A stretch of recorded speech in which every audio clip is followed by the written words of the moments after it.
అందరికీ నమస్కారం మిత్రులారా, నేను మీ శేషగిరి సృష్టి ఆస్ట్రాలజర్ అండ్ వాస్తు సిద్ధాంతి ఫ్రమ్ సికింద్రాబాద్. నేను ఈరోజు మీ ముందుకి శ్రీ పరాభవ నామ సంవత్సర ఉగాది తులారాశి వార్షిక ఫలాలు చెప్తున్నాను. దయచేసి ముందుగా నా ఛానల్ సబ్స్క్రైబ్ చేయండి, లైక్ చేయండి, కామెంట్స్ చేయండి, నన్ను మరింత ప్రోత్సహించండి. దేశ విదేశాల్లో ఉన్న నా సబ్స్క్రైబర్స్ అందరూ కూడా నా వీక్షించండి. ఇక విషయానికి వస్తే, ఈ రాశి వారికి ఈ సంవత్సరం అనుకూలత ఎక్కువ, ప్రతికూలత తక్కువగా ఉంది. ఈ సంవత్సరం అంతా వీరు ఆదాయానికి చాలా అవస్థలు పడాలి. ఆదాయం తక్కువ, వ్యయం ఎక్కువగా అన్నట్టు ఉంటుంది వీరి పరిస్థితి. మంచి పని చేయబోతే చెడు ఎదురవుతుంది. అలాగే మనం ఏదైతే కాదు కాదు కాదు అనుకుంటామో అది జరుగుతుంది.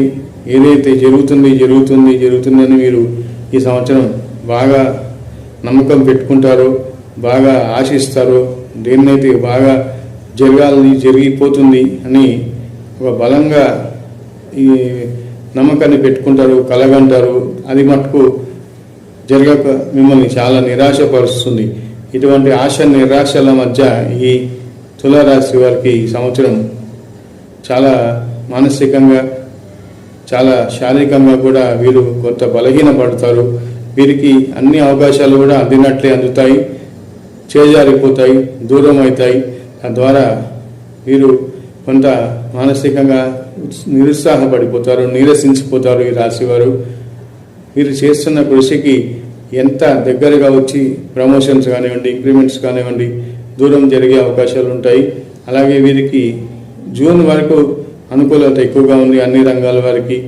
జూన్ నుంచి క్రమేణా వృత్తిలో కాస్త టెన్షన్స్ పెరగడం, కొంత చిన్న అభివృద్ధి వృత్తిలో కనుగొన్న దాని మీద ఎక్కువగా ప్రెషర్ ఎక్కువగా ఉండడం, వృత్తిలో ఒత్తిళ్లు, అధికారులతో వేధింపులు, ఉద్యోగం ఎందుకురా, ఈ రాజీనామా చేసేయాలా, వదిలేసేయాలా, మానేసేయాలా అన్నంత టెన్షన్స్ జూన్ తర్వాత నుంచి వీరికి చాలా కనిపిస్తాయి. అలాగే ఈ రాహుకేతు కూడా డిసెంబర్ నుంచి మారడంతో ఈ రాశి వారికి చాలా పరిస్థితులు, అర్ధాష్టమ రాహు రావడంతో వీరికి వాహన మూలక సమస్యలు, అలాగే మాతృవర్గం వారికి సమస్యలు, గృహంలో మరమ్మతులు, గృహానికి సంబంధించిన కోర్టు కేసులు, ల్యాండ్కి సంబంధించిన కోర్టు కేసులు, ఇవన్నీ ఒకటి దాని తర్వాత ఒకటి చికాకులు వచ్చే అవకాశాలు ఈ రాశి వారికి ఎక్కువగా ఉంటాయి.